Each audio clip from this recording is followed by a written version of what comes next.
আমার তো সবই মানে আমার যেটা আয়ের উৎস একটা ছেলে, আমার তো আর কোনো ছেলে নাই, তার সুবিচার আমি চাই। ওখানে আগুন নিবেছে, কিন্তু আইনের লোকেরা কেন করে বাধা দেয়নি, ট্রাক কেন আসছে?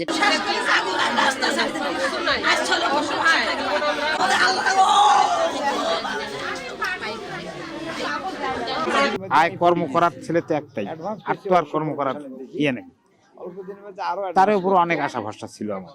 আর যে গাড়ি মারা গেছে, গাড়ি ধাক্কা দিয়ে, তার সুবিচার আমি চাই।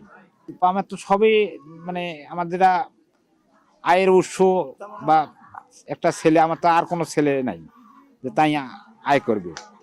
এখন তো সে তো চলেই গেল। এখন সরকারের কাছে আমি আমার বিষয়টা যেন একটু দেখে। এই আমার বাবা হলো কৃষক, আমার বাবা সম্পদ সব বিক্রি করে আমার সব দিয়ে দিয়া করি করছে।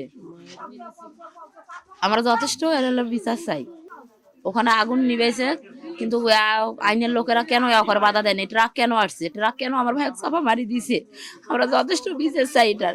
সিলেটে থাকি মামাতো ভাই, ওখানে ওখানে এখানকার অফিসারের লোকেরা ফোন করি বলছে, আমাদের ভাই বলছে যে এরকম ওখানে আগুন লাগছে, নিভে গেছে, নয়ন হলো আহত হয়েছে।